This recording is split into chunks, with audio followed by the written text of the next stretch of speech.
Je me suis enfin décidé à me confronter au problème. L'ULM est un sport mécanique, et pour retrouver le goût de voler, il me fallait faire la paix avec ma machine. On a souvent eu une relation un peu d'amour et de haine tous les deux, et ce matin-là, j'avais l'impression qu'elle voulait me dire quelque chose.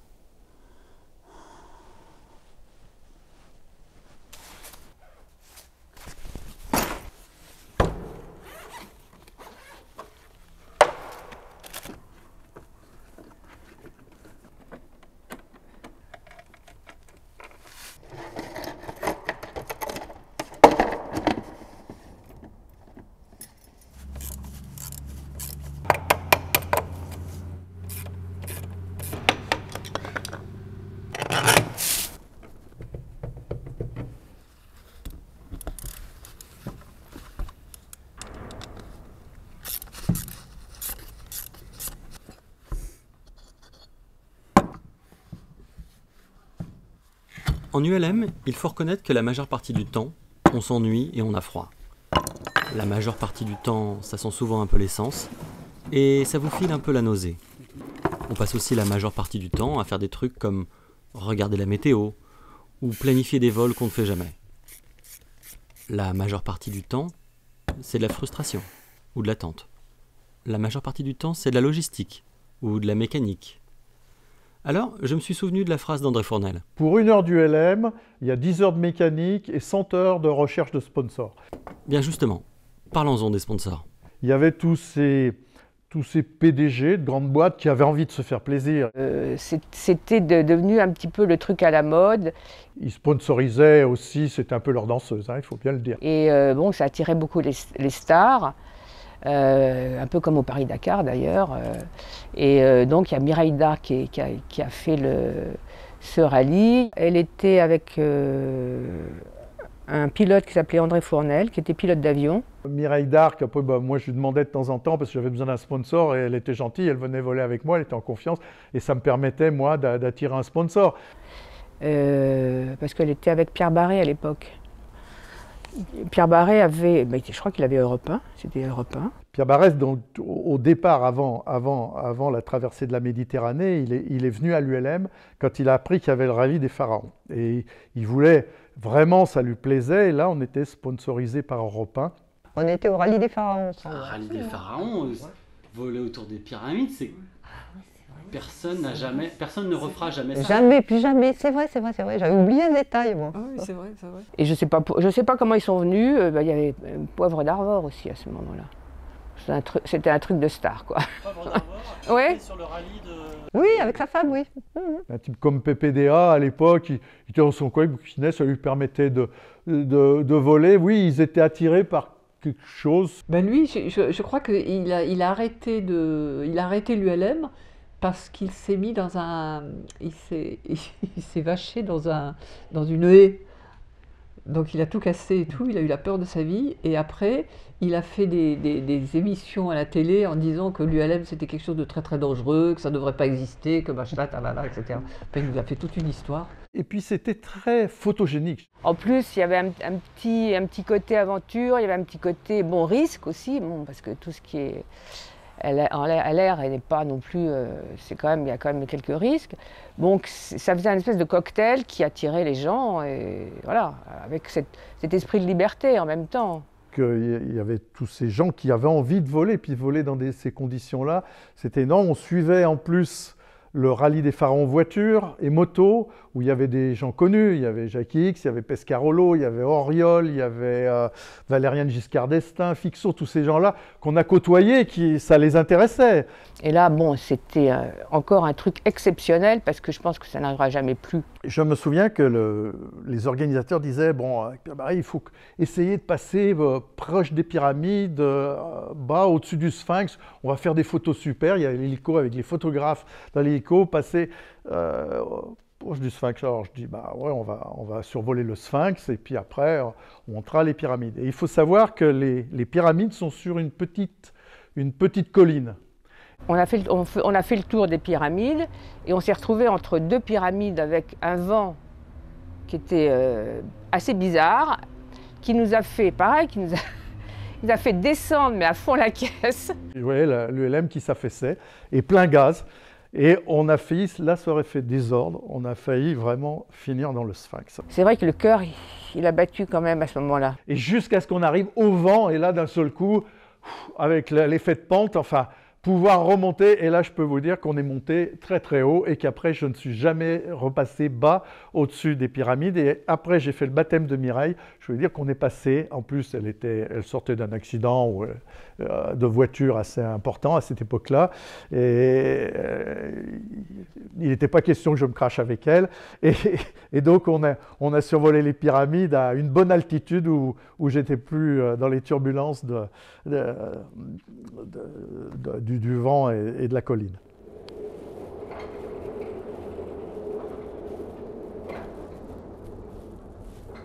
Comme j'étais parti à fouiller dans le passé, je me suis dit que c'était l'opportunité de faire la lumière sur une controverse. Nombreux sont ceux qui affirment qu'en France, l'ULM est né à Persan-Beaumont, sur la vieille piste désaffectée. Le moment était donc venu d'aller questionner les anciens. En 81, je vais au Salon du Bourget. Et là, il y a des stands qui disent on peut voler sans brevet, rien du tout. On peut voler librement, sans aucune contrainte. Donc il y avait 2 stands. Il y avait Bernard Danis et Roland Magalon. Le plus près de chez moi, c'était Persan-Beaumont. J'ai choisi Roland Magalon. Donc avec beaucoup de difficultés, j'ai fini par rencontrer l'équipe de Magalon lui-même. Effectivement, je prenais des rendez-vous à partir de Nantes et je partais le samedi matin à je sais pas, 3 heures du matin pour être à 9 heures sur la piste, en bout de piste de Persan-Beaumont. Et au moins 4, voire 5 fois, il n'y avait personne parce que lui, il n'en avait rien à foutre. J'ai atterri avec un groupe de 10 pour un stage d'1 semaine. On a terminé à 2. Il y avait 2 concurrents à l'époque. Mais il est vrai que le fabricant, c'était Magalon. Il arrive avec sa 504 traînant ses appareils qui montent. Alors j'ai plein d'admiration, on était 4-5 personnes. Et il me dit, bon, les baptêmes d'abord. Alors, il me fait, toi, je dis, non, moi, je vais apprendre. Donc il fait ses baptêmes, je m'assois dessus, et là, il tire sur la ficelle, rien. Et retour à Nantes, sans avoir volé. Horrible. Le pendulaire, c'était un peu ça. Ça a un peu commencé dans les années 80. Alors effectivement, ici à Persan. Alors ça se faisait sur l'ancienne piste là-bas, hein, l'ancienne piste qui était désaffectée à l'époque. Donc on volait sur des pendulaires bimoteurs, il y avait beaucoup de pannes. Et je lui avais acheté son petit chariot, qui déjà, dès le départ, chez lui, quand je l'ai pris, ne démarrait pas. Il regarde les bougies, le truc était trop serré, là, les électrodes, oh les cons. On cassait souvent. Et le soir, Didier Michelet, pour être opérationnel le lendemain, pour pouvoir voler avec les élèves, il réparait le matériel cassé dans l'entreprise de Roland Magalon, qui se trouvait à Hyères, là où il fabriquait les machines à traire. Il avait une société, il s'appelait Sofrec, je crois, qui faisait des petites machines portables pour traire les vaches dans les champs. Ah, tu veux dire qu'il récupérait les tuyaux pour faire des ailes delta? Non, il récupérait les moteurs. Les petits moteurs solo, c'est les moteurs pour ces machines-là. C'est ce que j'ai eu comme premier pendulaire, le Mosquito. Si tu veux, le week-end, on se retrouvait à 40 ou 50 machines. Tout le monde emmenait sa petite machine qu'il avait. Tu avais des inventeurs, ils réinventaient l'aviation, quoi. C'était extraordinaire, il y avait du monde. Beaucoup de monde. Attends, on avait, les débuts, on a fait des baptêmes, il y avait la queue jusqu'à le centre FPR, là. Beaucoup de monde qui regardait voler les gens, qui étaient intrigués. Quand je dis il y avait, je sais pas, 20, 25 pendulaires. Tout le monde voulait voler. Tout le monde voulait apprendre, tout le monde nous regardait. Les gens aussi avaient peur parce qu'ils voyaient les trapanels. Chaque personne emmenait sa machine et faisait les essais. Évidemment, les meilleurs, ce qui volait le mieux, c'était les machines à Roland Magalon, puis les concurrents à l'époque. Ils dépliaient leurs machines et puis tout le monde venait tourner autour. C'était comme si c'était un salon. Quand j'ai vu les pendulaires arriver, j'ai été voir que... je dis, oh mais ça c'est super, c'est ça pour moi là. Et puis je venais le samedi ou le dimanche, je volais la journée. Et on dormait sous la toile de tente à côté de nos machines pour éviter de les démonter, remonter. C'était sympa. On mettait le woodhopper sur le toit de la 204 et on arrivait à Persan-Beaumont comme ça et on montait la machine et puis on volait, quoi. pas longtemps parce que les machines, eh ben, les moteurs ils serraient. Hein. Mon père il revenait jamais au début, hein. Il décollait et puis il revenait pas, quoi. C'était tellement spartiate que quand je m'éloignais de 2 km, c'était un véritable exploit. Alors évidemment, à l'époque, nous avions souvent des pannes moteurs parce que... Ça serrait tout le temps, ça cassait des bielles. Alors quand c'était du serrage, mon père il avait toujours un peu de piston. Souvent on partait avec des jeux de bougies de rechange. Problème d'allumage, pétaradé, plus de puissance et il ne pouvait pas revenir. J'avais déjà eu des tas de soucis. De toute façon, au début, je ne sais pas comment ça se faisait, mais tout branlait dans le manche, tout vibrait, donc tout se barrait. Des fois, on se vachait 2 fois, on changeait les bougies pour pouvoir arriver. Au bout de 5 heures, boum, il y a le pot d'échappement qui s'est barré dans l'hélice, alors que le truc était tout neuf. Et ils trouvaient ça, tout le monde trouvait ça normal, parce que bon, c'est ça l'ULM, le charme de l'ULM. Nous on arrivait avec les Woodhoppers, c'est vrai que Magallan était avec ses solos, hein, Mosquito. Hein, c'était un petit peu... ouais, et puis mon frère tout de suite derrière a voulu faire un biplace. Donc où il est arrivé le Patrilor. Alors Magallan, quand il avait vu le Patrilor arriver, tout de suite il s'est mis à créer une machine. Et il a fait le baroudeur. Le baroudeur monoplace. Et puis avec sa poutre, aile haute, moteur arrière, il est vraiment parti du pendulaire. Et quand on l'a vu, moi je te parle, et je le vois arriver avec le baroudeur sur le terrain. Il est arrivé de l'aérodrome, moteur à fond, et on le voit arriver avec ça. Waouh, on était impressionnés. Ah ouais. Mon frère, surtout mon frère, que lui avait créé le Patrilor, il voit le baroudeur et là ça a été, il faut que je refasse une machine. Ah, il y avait un peu de jalousie, il y avait un peu de compétition. Alors. Ah, il y avait de la compétition. Avec Magallan, beaucoup. Hein. On pensait qu'on était un peu dans le temps des faucheurs de Marguerite, un petit peu, tu vois. C'était l'ambiance, la même ambiance. C'était une bonne époque. C'était magique. Hein. On se faisait des barbecues, hein, des grillades et tout. C'était l'aviation populaire. Moi, j'y pense tous les jours. Hein. Moi, j'ai 55 ans cette année, je vole depuis l'âge de 12 ans. Donc c'était une époque où on pouvait voler à 12 ans. C'est une époque où il n'y avait pas d'âge. Naïvement, j'ai marché jusqu'à la vieille piste, avec l'espoir que dans cet endroit abandonné, je retrouverais peut-être le goût de voler. Mais il n'y avait que du brouillard. Non, décidément, il faudra que je me replonge une fois de plus dans mes archives. Il y a sûrement un détail qui m'a échappé. En fouillant encore et encore dans l'histoire de l'ULM, je finirai bien par trouver un indice, une réponse à cette question qui me hante. Mais où sont passés tous mes héros ? Ceux qui tentaient tout, qui osaient tout, ceux qui m'ont tant inspiré. Je m'en faisais la promesse, s'il le fallait, j'irais visiter chaque hangar de chaque aérodrome. J'irais survoler chaque lieu qui ont marqué l'histoire de l'aviation ultra-légère pour y retrouver ce que j'avais perdu. C'était décidé, je partais en croisade.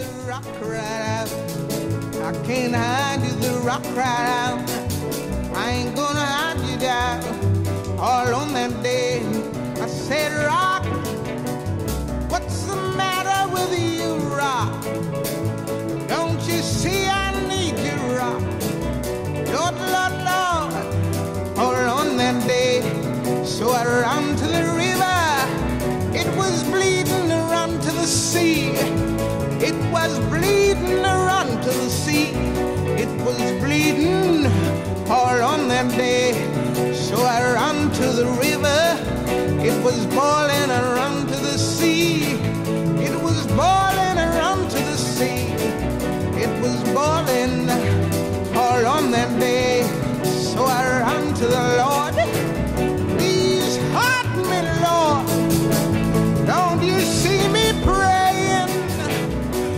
Don't you see me down here praying? But the Lord said, go to the devil. The Lord said, go to the devil. Ainsi, au hasard de mes recherches, je me suis retrouvé sur les traces d'une aventure aéronautique probablement oubliée de tous aujourd'hui. Voilà, c'est là le banc d'Arguin. C'est là où Pierre Barré et André Fournel se sont vachés quand ils faisaient leurs essais de ravitaillement en vol pour la traversée de la Méditerranée. Bon, enfin, c'est à peu près là, parce que le banc d'Arguin, ça n'arrête pas de bouger. Un jour, j'ai un coup de téléphone et on me dit vous voulez manger avec un monsieur connu, tout ça. Alors, je suis invité rue François 1er dans un très très bon restaurant.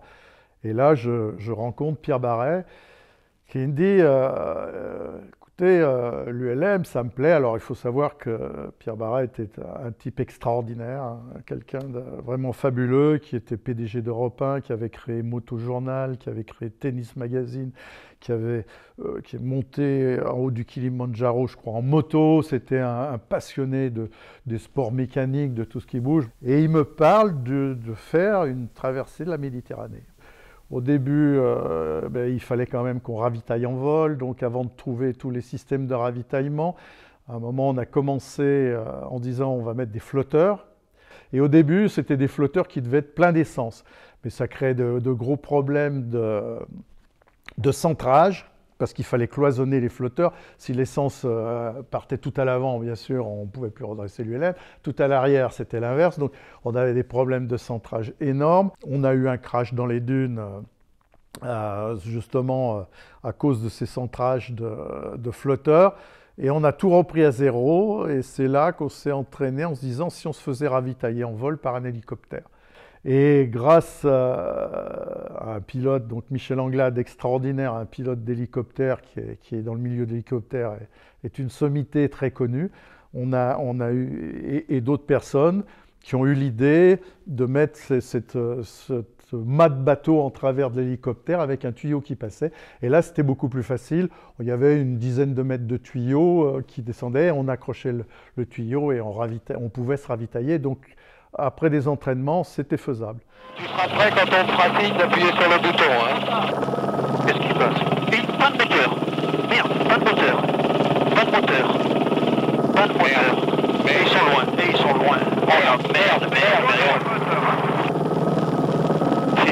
Oh là là là. Ils vont y arriver. Ils vont arriver sur le banc. Ouais, c'est bon. Hein. Ouais, mais c'est court. Hein. Ouais. Ils essayent de remettre en route. Hein. Non, on n'a pas, mais je pense qu'on a un vent d'ouest. Hein. Essaye d'aller droit devant toi plutôt là-bas, non? On va essayer de se poser. Hein. Sur la lampe qui est là-bas. Ah, laisse-le faire, ne l'énerve pas. Ouais, je l'énerve pas. Bonne chance. Merci. C'est bon.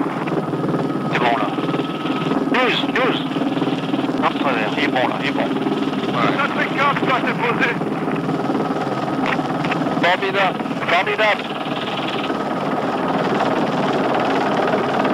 Allez donc, hein, son moteur il tient pas des masses. Hein.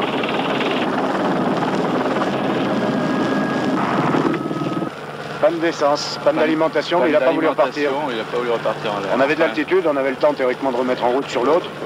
Il n'a pas voulu repartir. Si on le met dans l'axe, devant bien comme ça, là. Comme ça, face à la mer, là. Il est vraiment comme ça. Hein.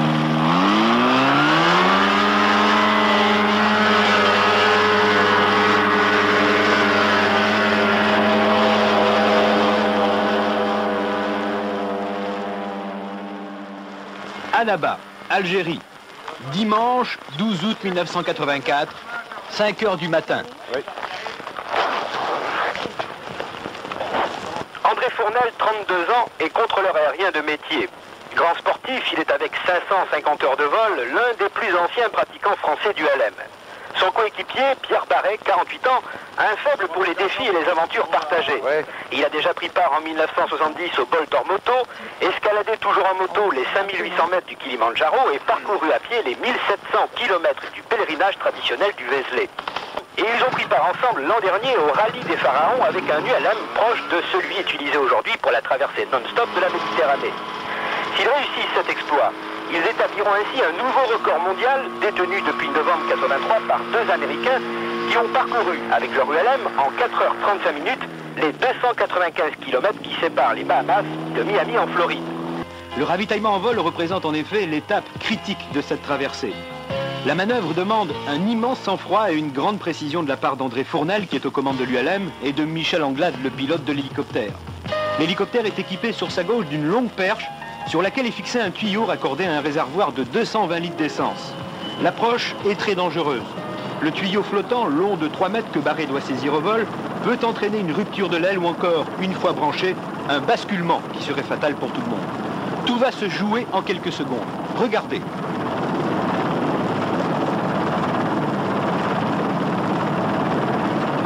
Ce geste est un grand exploit. Jamais aux essais l'hélicoptère et l'ULM n'avaient réussi cette opération.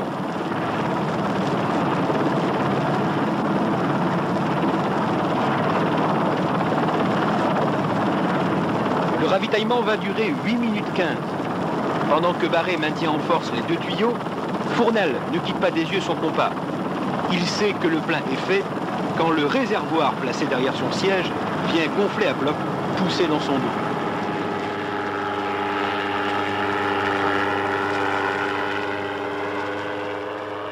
Alors l'arrivée, oui, on peut parler de l'arrivée. Alors l'arrivée, je vais vous dire, l'arrivée où on a fini à l'eau, eh c'est de ma faute. C'est la première fois, je crois, que je vais le dire devant oui, c'est fait plus de 30 ans, on en est à pas loin de 40 ans. Hein. C'est presque un scoop, mais je ne l'ai pas réalisé tout de suite.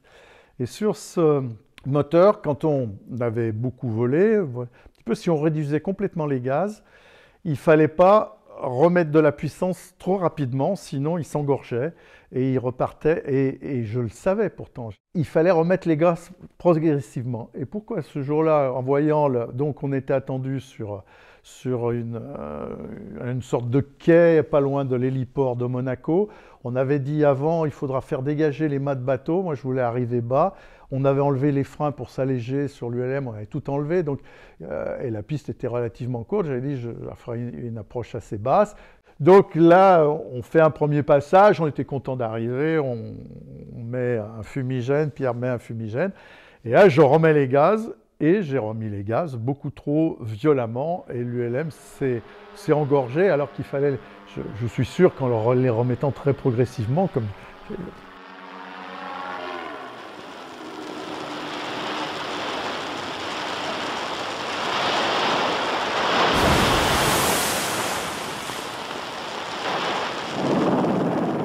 ça faisait 10 heures qu'on était en vol, dans le froid, qu'on avait traversé la Méditerranée.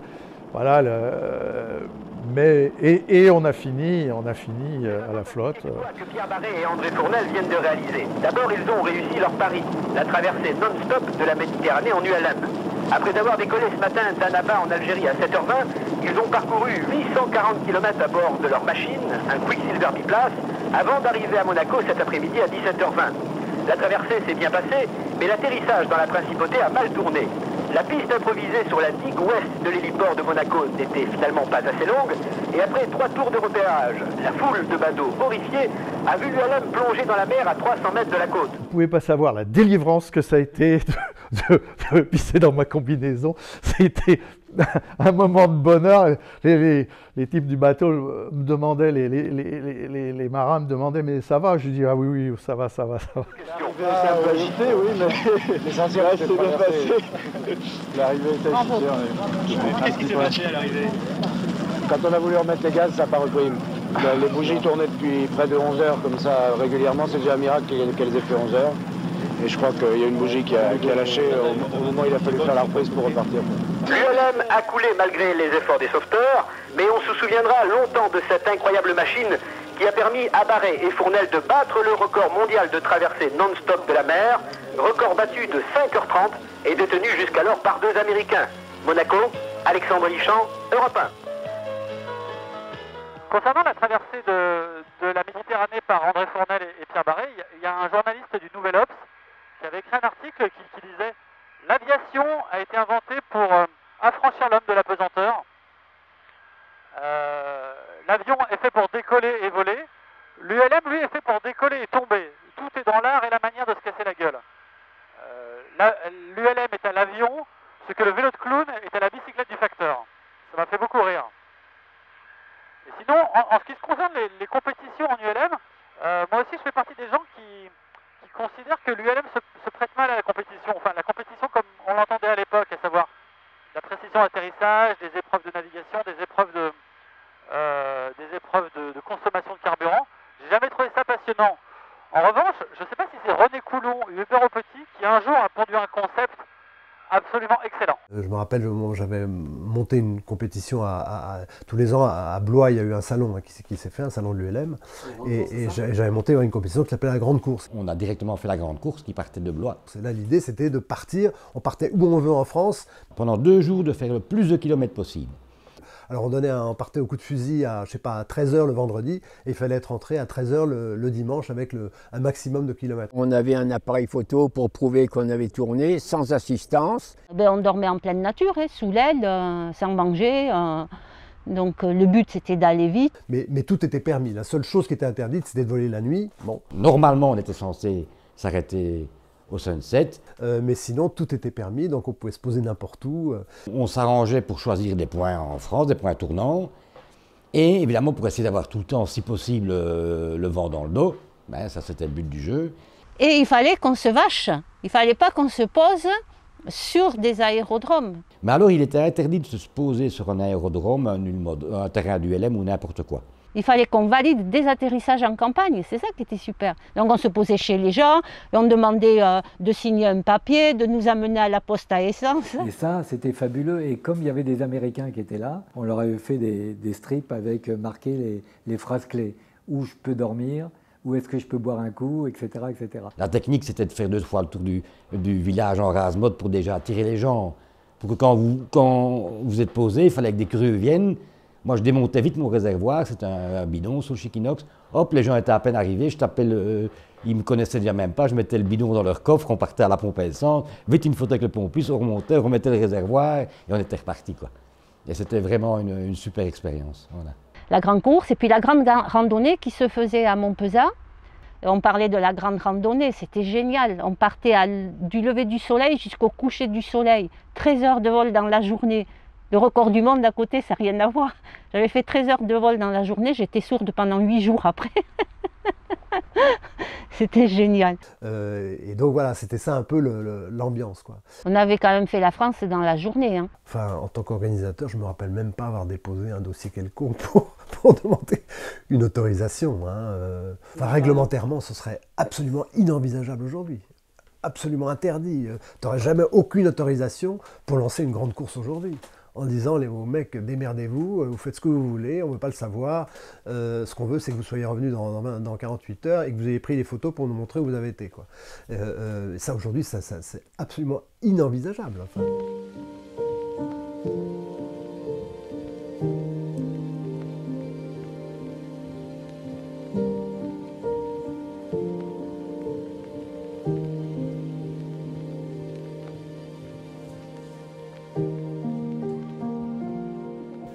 À plusieurs reprises au cours de mes récentes rencontres, j'ai entendu des pilotes mentionner le nom de Richard Bach.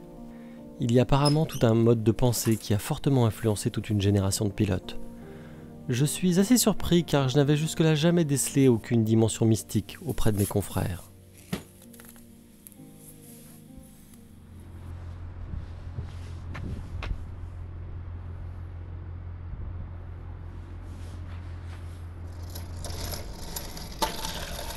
Pourtant, on pourrait se demander ce qu'il y a de plus mystique que de s'élever dans les airs, s'affranchir de la pesanteur, se libérer de notre condition de terrien. Écoute, c'est important. Nous sommes tous libres de faire ce que nous voulons faire.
Moi, l'ULM, c'est vraiment un engin de découverte. Je suis parti au pôle Nord magnétique, toute la valeur de l'ULM était là. Nicolas Hulot, un homme de médias. Oui, il m'a contacté pour voler avec moi en ULM. Nous lui avons construit un Mistral spécifique. Le Transara à faire, c'était le premier. Un rallye qui était compliqué dès le départ. Et là, il n'y avait pas de GPS. Ça, je m'en rappelle parce que c'est la peur que j'avais. Personne ne va dans le Tassévi avec son ULM, personne.